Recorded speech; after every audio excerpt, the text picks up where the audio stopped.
welcome to another episode of the Nearly Go Around podcast. I'm Ronaldo McKenzie, and today I have with me an amazing young lady. Tell us your name. Hi, my name is Sianni. I'm so excited to do this. It's so exciting. It's so spontaneous. Yeah, man, it is spontaneous. Welcome to the show. And Sianni, you are from Philadelphia? Yes. She's a beautiful young woman.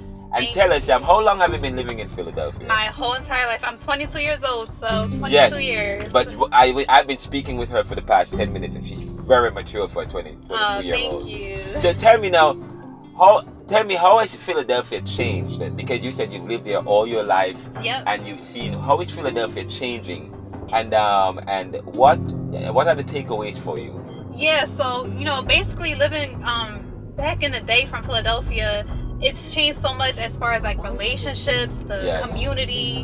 And back then you were able to sit down, talk to people, sit on your porch, go for a walk. Nowadays, you leave your porch, you're getting shot at. Like it's so much, and it's so heartbreaking to see. Back then we were able to have block parties, community events, go to the park. Nowadays, you can't do that at all. Like kids are shooting each other senselessly. People are dying. It's just so heartbreaking to see, honestly.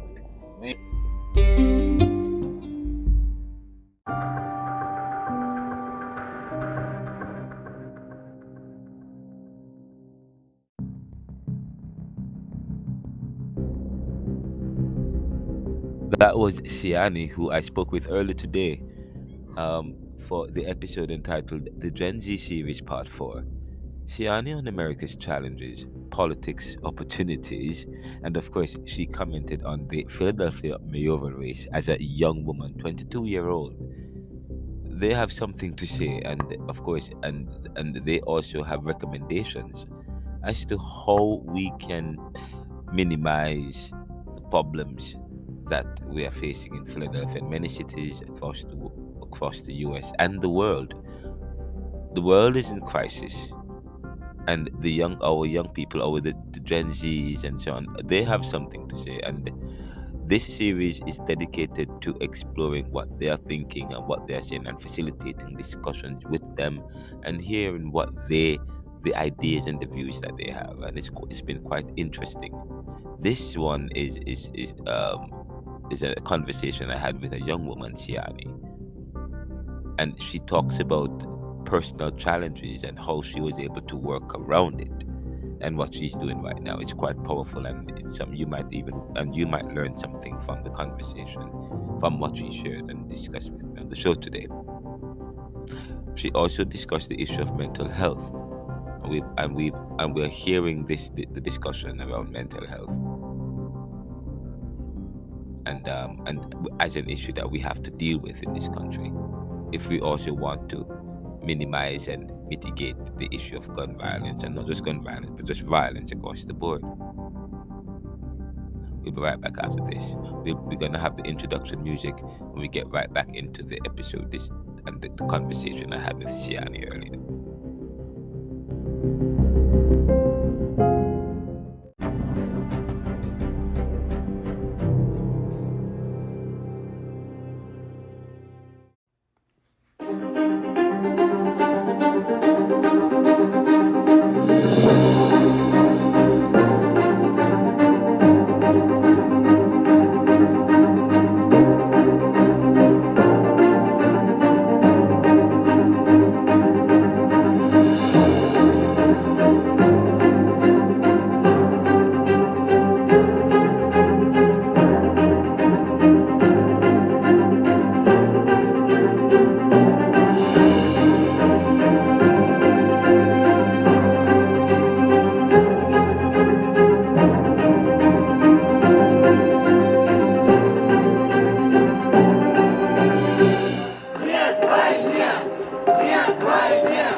Is there any point in time throughout your history living here, have you heard of this or seen this kind of violence before? No, I haven't. And I can contribute that to my parents. They like shielded me away from a lot of it, where I wasn't like involved or didn't really see any of that.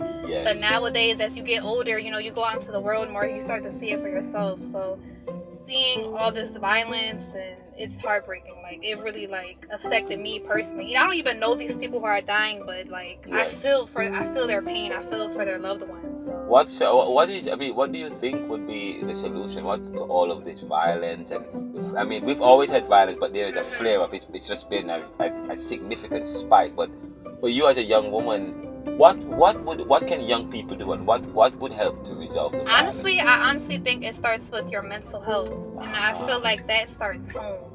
Yes. A lot of these like people who are committing these crimes, like if you look at their mental health, like they're not there. Like it starts there. Like their parents need to check in on them more, talk to them more. People need to start talking to a therapist, stop being ashamed of seeking help. And you know, nowadays people are so prideful, and it's like, why? Like, people just want to help you. Like, your mental health is so important. Yes. And I see that a lot, especially within like minority communities. Like, people don't talk about their mental health as much. They just say, oh, you know, take some drugs, smoke this weed with me, like, go get a bottle, like, we get lit tonight. No, like, talk to somebody, you know, like, take care of yourself, because that's where it starts, honestly. So you're saying having conversations in communities among your loved ones and children, just having the conversation is another way that we can rise above some of the mental health that's causing the problem. Exactly. You know, having free, like, mental health care. I'm not too sure if Philly offers anything like that, but if there's people out there who's offering free, like,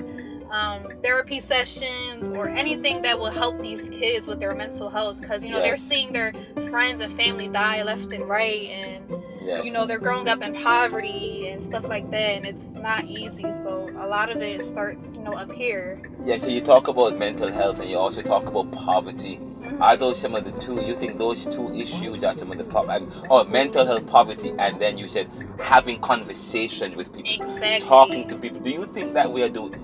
No, there are many people who say, well, we're having the conversation, we're having the, you know, stop the violence rallies. Do you think that's enough? Do you think that's working? Is it effective? Honestly, I personally don't see too much of it. I definitely see people like trying to do like the rallies and stuff like that, but these kids aren't listening to the message. Like, I don't know what it's going to take, but it's more than just, you know, marching in the streets, because these kids, they're not taking heed to that.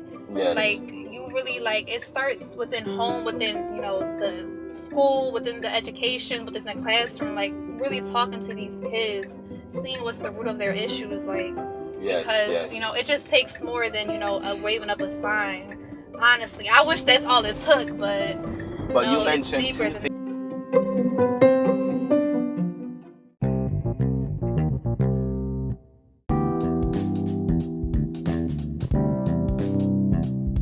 here. You said, but you did say mental health. Yep, for sure. And you also say in the classroom having conversations. And earlier when we were talking, I thought I had indicated that, you know, people's critical thinking. Yes, exactly. Developing critical thinking, and you know, and I said to people, as soon as there is a gun violence and stuff, the first thing we say, oh, police reforming the gun. And I said, Americans have an affinity. I mean, and everything in society, our socialization, praises the gun, and people. I mean, we love violence. Exactly. TV. I mean, and the thing, we're doing the same thing, and we're getting the same result. The way in which society is structured, it is structured in such a way where we are seeing this. It's just this celebration of the gun, celebration of violence, celebration of we sensationalize stuff. So, do you think that part of the problem as well stems from, you know, the visuals? So how people are being socialized, the Grand Theft Auto, and you know, even the parenting, how people parent, how African American and people of color, Latino community, how we parent. You know, we parent aggressively, and sometimes the children don't learn what we're trying to. All we see is the aggression. They are more afraid of the violence that's coming at them than the learning that they're being, the thing that they're supposed to be. Exactly. Like, it definitely starts within the household. You know, I'm Hispanic, so I like how my parents taught us is like, you know, there's no like soft, loving parenting nowadays. Like, people just hit their kids. Oh, you're doing something bad, hit them, yell at them. Like, there's no like sitting down and talking to them. Like, listen, like this is you're doing this wrong. This is what you need to be doing. Really correcting them and teaching them how to talk, you know, with their feelings and their emotions. Like you barely see any of it. So like it's definitely lacking as well with these parents, and it's crazy. Like nowadays you see 15-year-olds being parents now, like and they're still kids themselves, so they don't even know how to raise a kid themselves. Like you get what I'm saying? So it's just wow. sad. So we're talking about a multifaceted we're talking about tackling parenting, social issues in society, all of that. It's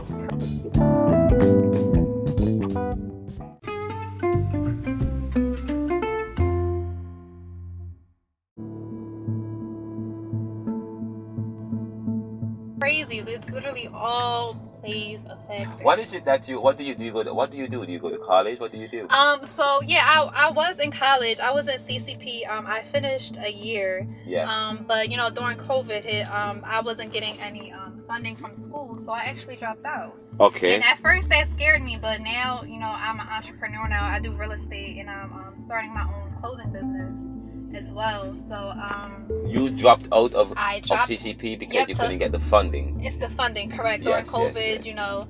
But now I'm, you know, doing the entrepreneurial route and the real estate route. So that's what I'm doing right now is Airbnb.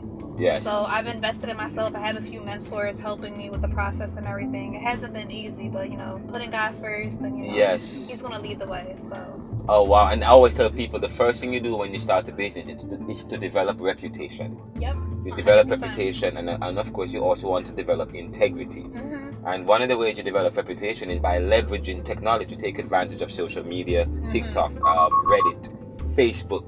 You know. Yeah, we have literally so many sources. Like back then, there was really not much of this. Like you actually had to go out and talk to people. Now just pick up your phone and post something, and boom, it's right there. But you find that they are also limiting now Facebook and these social media, they are limiting your reach. So they're always changing the algorithm. I see so many content creators like complaining about how but they're not seeing they're not seeing their results. Yes, that is true. I posted, you don't know much about me. I didn't tell you. I wrote a book on globalization. I have my own business. I'm doing my doctorate at Georgetown. I'm paying out of pocket. I had to withdraw temporarily because I was struggling to get funding. And then I find that a lot of people, you have great ideas, and so but I'm developing my business and so on and so forth. So here is it that you couldn't get funding, but you didn't let that deter you. Yeah, exactly. Dropped out of school and say, okay, fine, I'm just going to become a bit my own entrepreneur. Exactly. And it's crazy because what I was going for to college was for business. But what I found was I was teaching myself, like the staff, they weren't really engaging with me. Like everything that they were learning, I was just like, I could teach this myself, and it wasn't. They were teaching me how to run somebody else's business, not start my own. So I was just like, you know what? I'm going to, take this to the chin, and I'm going to teach myself, because I was already doing it in college anyway. So I was like, you know what? I might as well save some money and just teach myself. And instead of going to college, I invested in a mentor. So.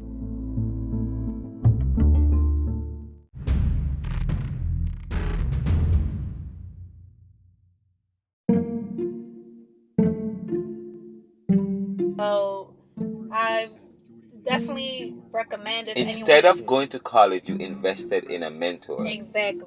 And you recommend it. And that is and by the way, again, mentoring is a relational experience between one or more person, where one person invests himself and his resources, him or herself, and reach into another person. Exactly. Okay, and I said to somebody the other day, back in the days, you know what the education was about? You know what learning was about? Apprenticeship. The older people, okay, would as soon as you get to 12, 13 years old, they'll take a young man, a young woman, and bring them with them and say, okay, and pass on the skills and the knowledge. Exactly. I mean, I don't think we have that anymore. We don't have that no more. It's crazy. I was talking to one of my friends about this, and we were like, in high school, we didn't take away nothing from high school. They didn't teach us how to file taxes, how to be an adult, anything about credit. Yes. Nowadays, adults tell you credit is bad. Stay away from credit when you could actually leverage your credit and use the bank's money to invest in what you want to do. Yes. They didn't teach us. You none didn't of learn this. that. We didn't learn about none of that. We just learned about shapes and triangles, and we should learn the basic stuff. But what are we really taking away from this? Like, you know. So we are diluting the educational system, and then we're putting these people out there and expect them to do professional work. Exactly. And we're then not setting them up for success. And we outsource HR, we outsource personnel.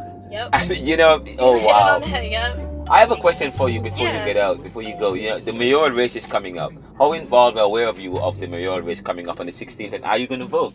I'm definitely going to vote. Okay. Voting does matter. I still have to do my own little research and everything, but I'm definitely going to play a part in my community. Yes. And definitely try to put the right people in place, because it starts there as well. It starts in the office. We all have a voice. And I think do you have a candidate who you are thinking about? Honestly, I didn't do my research on it too much. Yes. How about you? Do you know? Like how? No, I have not actually. I've been talking to several people about the mayoral race, and I've never really taken interest in the mayoral race, but I will, because this is I'm voting this year for the first time. I became a citizen last year. Oh wow! Yes. So I'm voting this time for the first time, and there's I know about Jeff Brown, Sharonda Chambers. There's an Asian woman that is very good. I like what I'm getting from her. I think I'm on.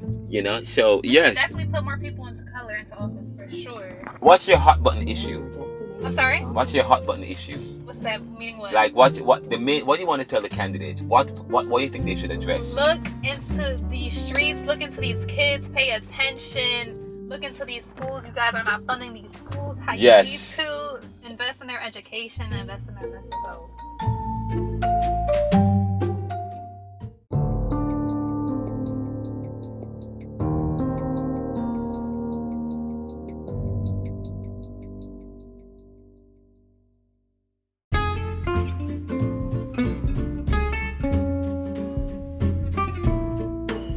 Sianni, how can people get a hold of you? You follow you and stuff. Yes, you can follow me on Instagram at si.anni, and that's basically my main source of social media. So yeah, you'll find everything there. Follow her, support her. She's a young woman. I like what I'm getting from her. Yeah. Sianni, thank you so much. It's an honor. It was an honor. Thank you for joining us in the Neoliberal Realm podcast. I wish you well in your adventures. Yes. We need to. Where can I reach your podcast so I can tune in? Oh yes, we're on Amazon, iHeartRadio, iTunes. It's the Neoliberal Round. That's the Neoliberal Round. Just take a picture. You just type we're everywhere. iTunes, Amazon, Spotify. Share the show. It will be available later tonight. Okay. Okay, perfect. Yeah, man. Can't wait to hear it. Thank you so much. Yeah, man. Definitely. Take care. All the best. God bless you.